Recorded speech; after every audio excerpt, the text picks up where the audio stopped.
Audrey Shantz, and I'm a watercolor artist and a watercolor teacher, and we are on day 23 of our watercolor tips and tricks. I am lighting my candle because that's what we do. We make a cozy, lovely space. Okay, got it. Here's my candle. And I have some candy cane tea again because I love candy cane tea, even if it's not the holiday season. And let's see, let me show you what we're going to do today. So today is negative painting, and negative painting is not something that I do it a lot, but like in big pieces. I don't do it for things like this, and I don't really do it in this way. So I kind of had to like learn it to teach it today, which I think is funny, but kind of a cool challenge for me too. So it's going to be this type of a thing. You're going to have options. This one's actually same thing, and I'll show that one's in progress. And so you're going to be able to pick your colors today. We're going to work on flat washes today. We'll be working on sort of brush work and how to get into tight spaces. So we'll actually be kind of covering a lot of things. We just need our regular supplies that we always need, but I'll go through them quickly. Size 10 round watercolor brush or something similar, a pencil, and we like a kneaded eraser. I have got a towel versus a paper towel, and I have my watercolor paints, and I have I have two here. You'll see I've been painting, but I have a jar of water and a little spray bottle to spray off your paints with. And if you have like a craft heat gun or a hair dryer, that's great. These are our basic supplies we always use, and they are linked underneath of this video if that's helpful too. And let's get into it. So day 23, negative painting. If you have your little printout, we'll just read that. Negative painting is a technique where you paint around the subject rather than on the subject. It challenges us to change our perspective. And it's always interesting because we work light to dark. It tends to be your darker color that's coming around the shape that you either are creating or have already created, and you're putting in your work around it. And so it is actually creating the shape that you're going to see. It's an interesting thing, but I think you're going to make sense of it. It does shift your perspective. So as we paint today, it's going to be fun because it's a little bit different. So make sure you're comfy and cozy, and let's get started.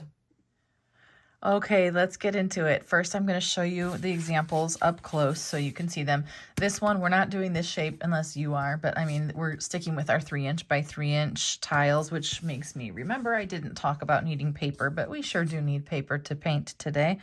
And but this one I did as a practice first. I do think that this is a little bit easier in a larger space just because you're not always working within such tight parameters, but this I'm just showing as an example today. So this was done by placing, this is like a very light bluish green color, okay? I painted the whole thing like this.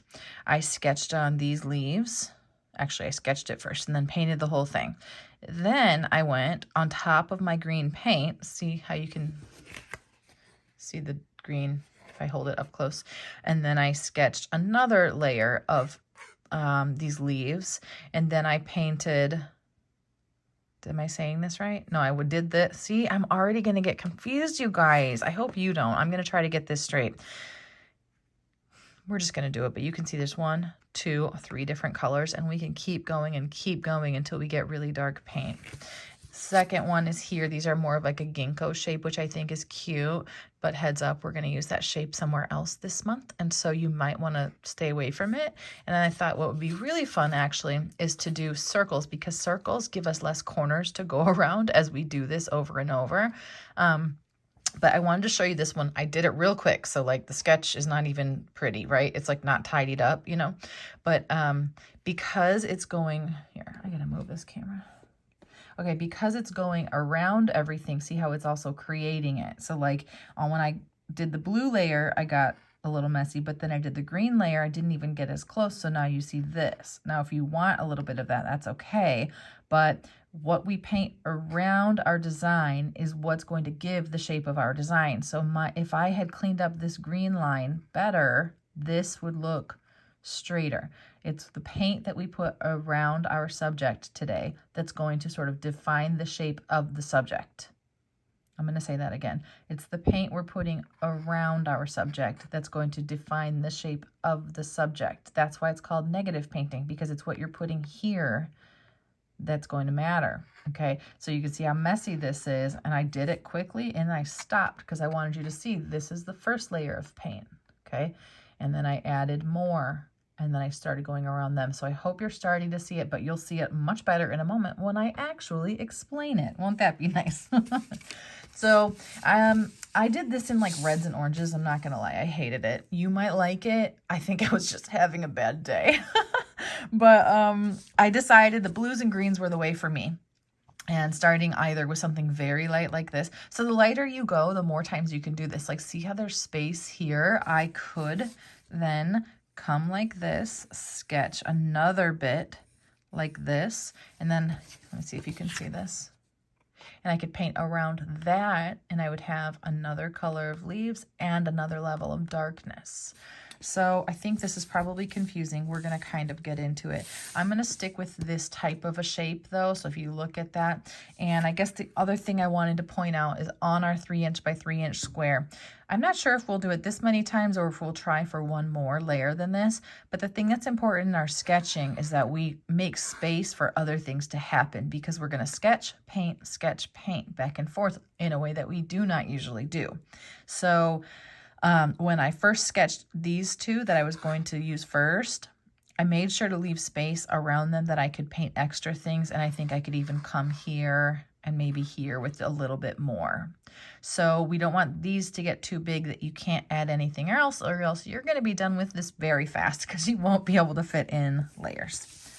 So now that this has been, I'm going to guess, pretty confusing, let's get into it. Okay, first we want a border. I think that border is nice. It gives us just something. And I like to do those by putting a dot, kind of, I don't know how big that is. This is like my pencil tip. Just a little further than that in all 4 corners. And then we're going to connect those dots. I like to make it intentionally a little bit wobbly, because then I never feel like it's not quite right. Otherwise, I could stay here a long time to try to straighten up those lines, and I don't want to spend my time that way. So see, it's got some wobble to it. Excellent. And I'm trying to keep this one in the frame because this is the shape that we're going to do. But we're going to try, I say we're going to do, like I know what you're going to do. You're the boss of you. But I've got 1, 2, 3, 4 at least that I want to fit on this bottom layer. And I for sure want to leave a little bit of space in case we decide to go into a third bit here. So I'm going to keep this one close to the side, and all I need next to my line is enough space for circles. So I'm coming up this way. I'm going to curve it some so I can preserve space over here. And I'm going to give a couple little stems that don't maybe go too far away from this stem, and that way I know I'm going to keep tight in my spaces, which will give me the chance to do more. And now we're going to get into the circles. I would say don't go super tiny because it's more annoying to paint around, and I like to think about that when I can.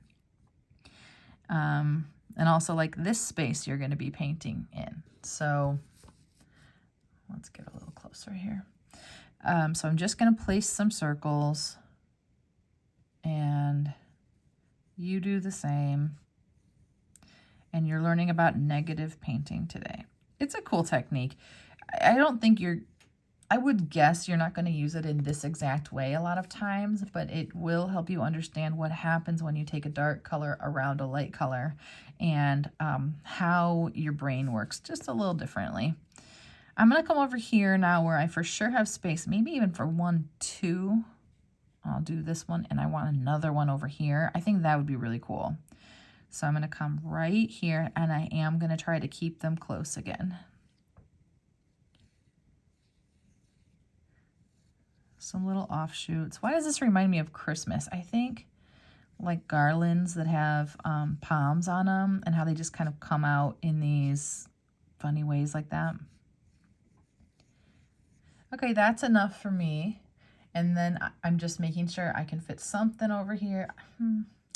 I think I'm gonna bring this one in just a hair. So you see how I really did get tight to that right side, and I wanna fit stuff there later. So there, I made it a little bit smaller. I still can fit one, maybe a short one, a long one, and another here. And this is what's weird, is like we're thinking ahead, but we're not sketching it ahead.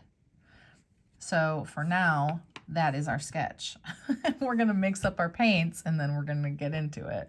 So I do like some colors like in this range, and I'll mix paints with you and we'll figure that out together. So, okay, I had to have a sip of that tea. It just looked too good before I moved it out of my way. I'm getting my water and my towel all close by. I like to keep everything, I'm right-handed, so I keep everything on the right side. Here, I'll show you. I don't know how you do your setup, but mine would usually start, it'd be like this. Water above towel, this way. I always do palette closest to my painting. I never have my water over here because I don't want to go back and forth over my painting, and you can just drip onto it. So I keep everything to my right. So if you're left-handed, it would be to your left. That was a little commercial break for us, I guess. Now I got to get my camera how it was. Okay. Okay, we're gonna make some colors now. I have these little puddles to start with, but I'll just make new ones so that we're all together.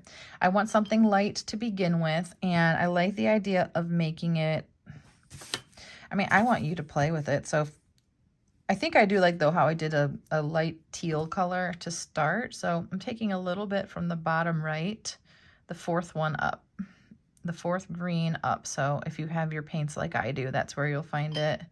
But I like it with that and a little bit of this lime green up top.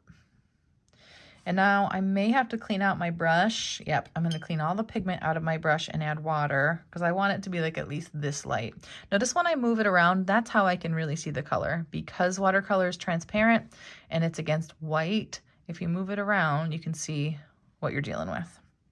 So this is my first one. My second one I'm going to do, I think I will do as a sort of bluish green. So I'm going to use that same one to start with on the bottom right, the fourth one up. And from the top center, the fourth one down. I'm going to mix them. Trying to slow down for you a little bit. Okay. And this needs to be medium. Remember how we've talked about values together. Grab my value scale because it's right here, so handy.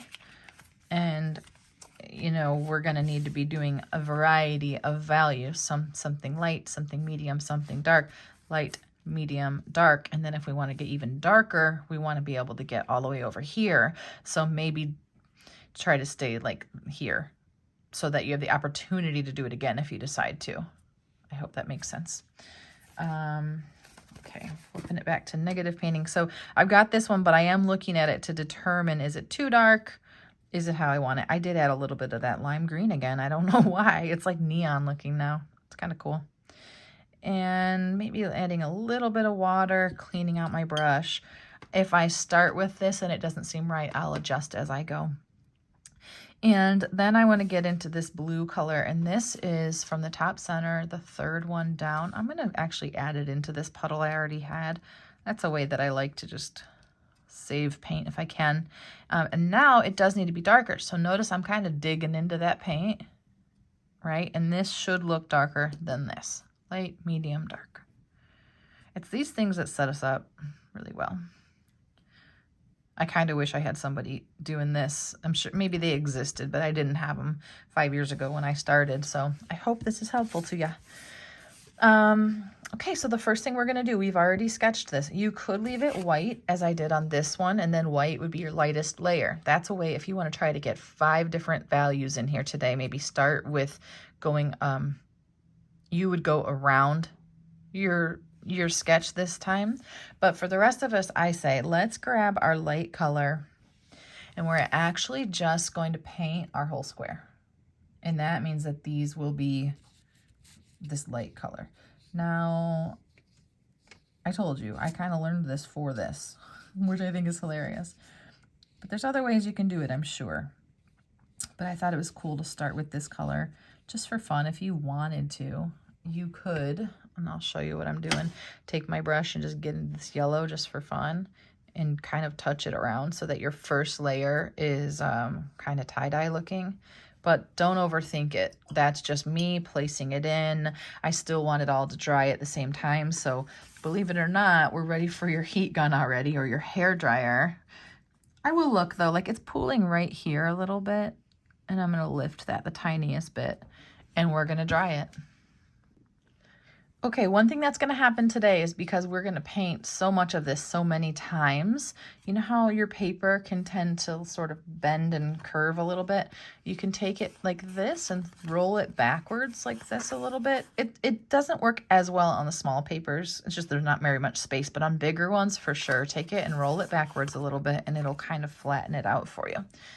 So the reason I added that yellow was literally just for fun. It's going to add some interest as we start going around these. Now there will be different colors within our palms. So that's like we did this color. Now we're going to get into our pencil and we're going to sketch one more layer of them. I do want to leave, if you have space like I do, this is what I want to do. I want to put one here. And I want to leave space that I can put a little one here for my next layer. So I've got that one and this one. I'm trying to decide if I want the whole stem to be shown or to have it come in diagonally just for a little bit more. But I think I'll keep it pretty close this way.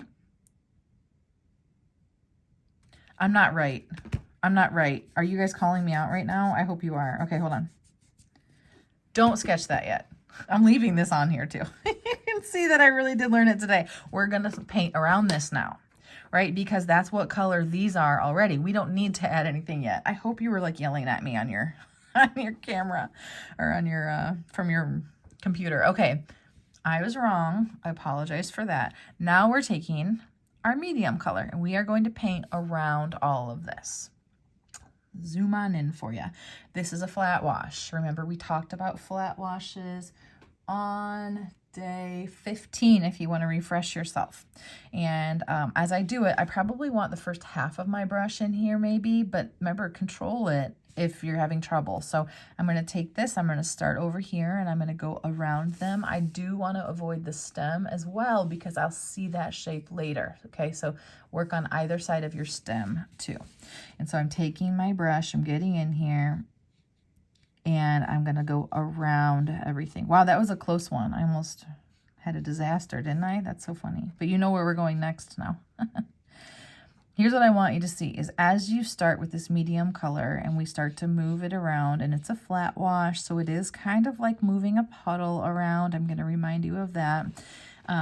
You will be creating the circle. So you see how like right here, I need to close it off. Oh, sorry, blurry. Now it looks more like a circle, but it's a messy one. So I actually need to go around it and clean it up as I work. Isn't that funny? So the darker color looks like a background, and it is, but it really highlights the shape of what it's going around. I'm having a hard time finding words for this. So it's a puddle. We're moving around our paper. We're going to keep going, but watch carefully to how close you get to things and what shape you are creating. This is why it says it challenges our perspective. Because usually we would just be looking at what we're painting, but this time what we're painting isn't the subject. It's going around the subject. So I'm being so careful. Okay, so when you're in between these tight spaces, you may find that you just have too much paint on your brush and you need to touch your brush to your towel to gain back some control and keep moving. Now this is like whack-a-mole, because look at how all these ends that I have that are drying. So I'm gonna try to grab this one, swoop around, and it's whack-a-mole. These are drying. I gotta grab them so I don't get hard lines. Whack-a-mole, do you know what I'm talking about? The like arcade game? Okay, my puddle kind of ran out and I have to quickly refresh it, which is why we do like to have our puddles ready ahead of time. My color is slightly different. Here's why I don't care. No one even knows if I meant for it to be the same or different in the first place. No one knows what your plan was in art, and I think that's kind of awesome. It's drying weird up here, and that's because I'm busy focusing on all these little details. It's funny. I mean, this is kind of cool to do, but also it's funny to think about all the work that you're doing to get to it. But I still think it's cool. I hope you at least just enjoy it for the process of it today. So I'm moving this around. My flat wash is a little not flat today, right? And I'm just gonna roll with it. What's happening is called cauliflowering or blooms, where you see these sort of tie-dye looking markings, and they're kind of cool looking. Sometimes you get mad at them because you don't want them to be there, but sometimes you can just embrace them and go like, hey, that's gonna be a cool looking background actually, and it will. So now I'm gonna continue this on, and I did it, I made it around. Now, I hate to tell you something right now, but it's only going to get like harder as you go. We're going to dry it, so that part will be the same, but there's going to be more things to go around in a moment. So once you get to here, remember that before you dry it, like right here, I need to clean it up because it didn't get all the way around my circle. So I'm going to quick add paint to that because these are the lines I see is the light color. So I'll just add a little bit here, and then I'm just going to get out my heat gun. And I'm going to give this whole thing a dry. I recommend getting it very dry, just because you're going to be penciling on top of it. Now, if we get into perfection, we don't like this. But if we don't, we go, oh my gosh, that's beautiful. So that's another challenge in changing your perspective today. Look at all this. It dried on top of that a little bit. But I love it. This is the thing where people look at it and they buy the card that looks like this and has these markings. So we don't need it to be a flat wash, even though that kind of was the goal. Maybe we changed the goal. So now, surprise, surprise, guess where we're going next? We're going to sketch, and we're going to try to fit in 1, 2, and space for a little one, as I said before I almost messed up. So I'm going to come right here, and I'm doing pencil on top of my watercolor. Still press lightly because you can erase it. And I'm going to add some circles. Really, I want to look for spaces I can fit them in now to make the best use of my small space. And I do want to keep space here, so I'm going to be really careful about how I plan. Imperfect circles are fine here. I'm going to do one more over here. I'm anticipating, oh, I can fit one there. Okay, great. Like this. The more palms you put, the more palms you have to work around. So maybe you don't want to do a lot of them today. I don't know. This sort of falls under the category of tedious to me a little bit, though I do imagine it could also be like a really mindful, chill time. Maybe I need to calm down. 1, 2, space for another, maybe space for another to be sticking out. So now this time, we're going to get into this next color. And I do want to make sure it isn't too dark for me because it might be fun to do one more layer. I think we'll decide when we get there. So I'm moving my brush around to see how much I can see light through it and try to decide if it's dark, if it's the right darkness that I want.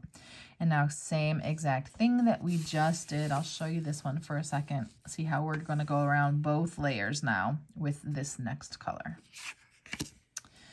Starting at the same point. I think that's because I'm right-handed, so start wherever works good for you. And when you get into really tight spaces, lift up on your brush, go real light on your pressure. Remember, a brush is about, like using a paintbrush is about pressure. So the lighter you are on the tip of your brush, the tinier you're going to make the tip of that brush, and you'll get into these tight spaces a little bit easier. So remember too, it's like pulling that puddle around. So if I see it pooling over here, I might just grab some of that and pull it and move it forward. And then we don't want to mess with it too much after that. But pay special attention to what you're seeing when you go around your stems and when you go around your palms.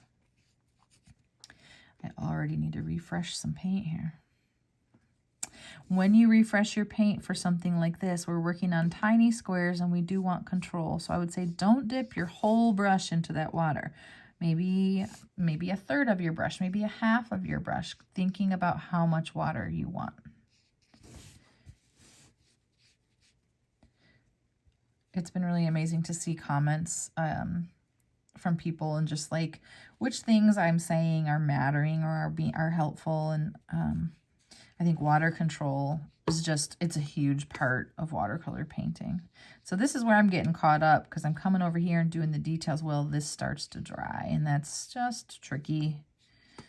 Remember whack-a-mole, get in there, try to catch what you can. If you can keep the whole thing moving, you're prolonging those edges drying, if that makes sense. But yeah, there's just so many spaces to get in. So that's okay. We're embracing the blooms and the cauliflowers. And if you don't know what those are, we're going to learn them soon. This has been really fun for me. It's such a big project, but one that I feel really proud of. I closed my shop a few months ago. I think I probably have said that on here by now, but this is like my first big project since closing my store, and it's just been really good for me. It's kept me very busy. All right, now I'm getting into it because remember, you're creating that skinny little stem shape too. So there's other ways you can do this. I've seen it with trees, with leaves, with circles, with blobs. I bet you could do it with hearts. I think you could find lots of different shapes.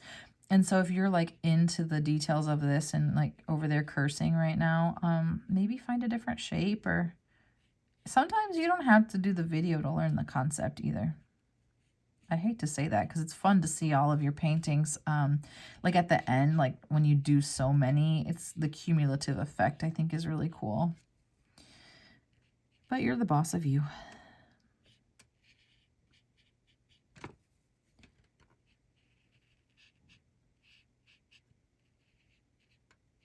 Light on the tip of that brush when you go around these spaces. So this is where some people will be like, if I only had a tiny brush, Audrey.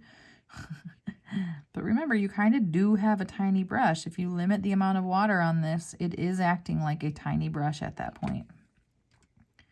So think about that water control. Ah, I keep covering my stem. Look at how impatient I am. It's funny, I must have some level of patience to do this, but I am not the most patient painter, which is why I love stippling and like simplifying things. Remember, we learned stippling on day 20. Ugh, okay, pretty good. I think we should try one more. I don't know why, but also look at as it dries, all these cool lines in the background. So I'm really not mad about how that's drying. That's pretty cool. I'm gonna dry it. I think let's try for one more layer. If you want to be done, though, be done. Sign it. You can put ink on top if you want. Like, you're the boss of you. I must feel really like, no, I don't want anyone to tell me what to do today because I have mentioned that you are your own boss, I think 37 times. Here we go. I think the reason I want to do one more layer of darkness is because I see that we can. First of all, I see one layer lighter here in value than that, just because I started with a lighter color. And I just think it'd be really cool to see what happens. Like, this is us sort of studying it. So I'm going to mix up a darker color. And for that, I'm going to get right underneath of that lime green. There's one called Payne's Gray, and it is a navy blue, basically.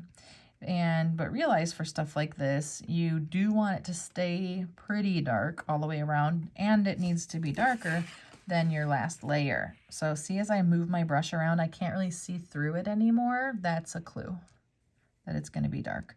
And if I need to adjust and add, I'm going to make sure to get a good amount of paint in there and maybe put the first third of my brush in when I refresh this puddle so I don't just wash it out with water. And I'm going to, you can touch your brush to your towel if you need to, or you can clean your brush and dry it and then start with less. Oh, wait. Guys, what are we going around? What a disaster today. I love you guys. Okay. We left space for one right here. Palm and a palm. I can I'm going to press harder with my pencil now because I need to see it. Don't know if you can even see it. See how I got them in there? And I just want a couple coming around the side, I think. 1, 2. We already have plenty of things to go around because now it's everything we've drawn we're going around. I'll do a couple this way and then that'll be it. 1, 2. And it's funny, I actually don't want to cover all these cool markings I like on the background. Make sure you can see this. You might need extra lighting near you today. And then we're going at it again. I need like elevator music for you guys so I don't just keep talking.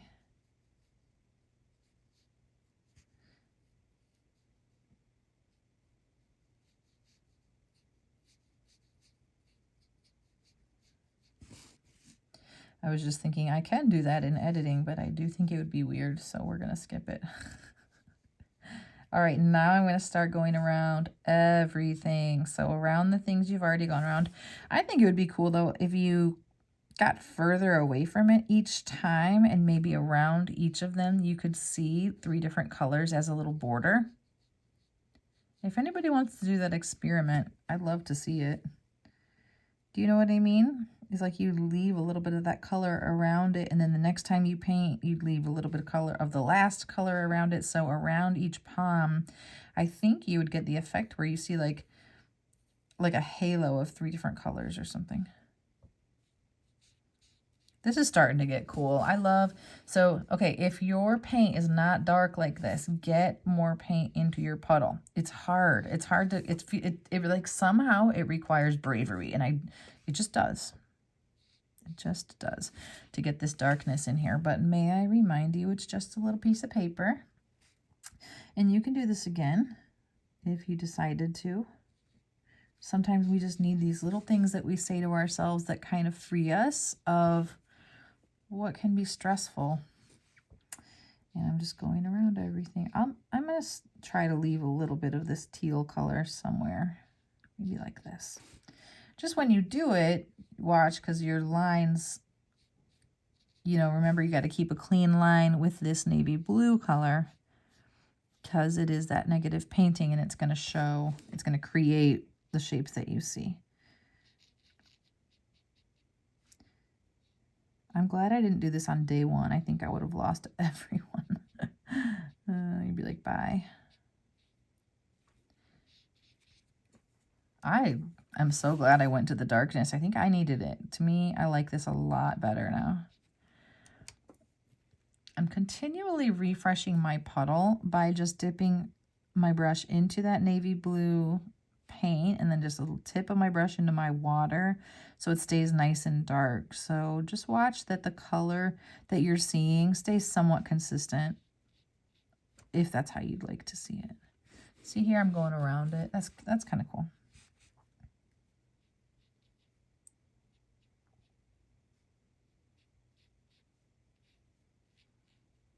When Inktober is done, I have purchased a class, an acrylic class that I'm going to take.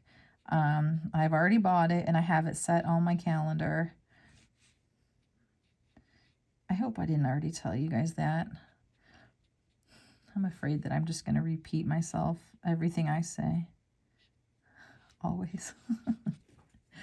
Okay, this is really cool. I think it would have been cool if we did something a little bit bigger. So on a bigger piece of paper, do the same thing. Leave that space around each of them so you can see just layers of color around each one of these.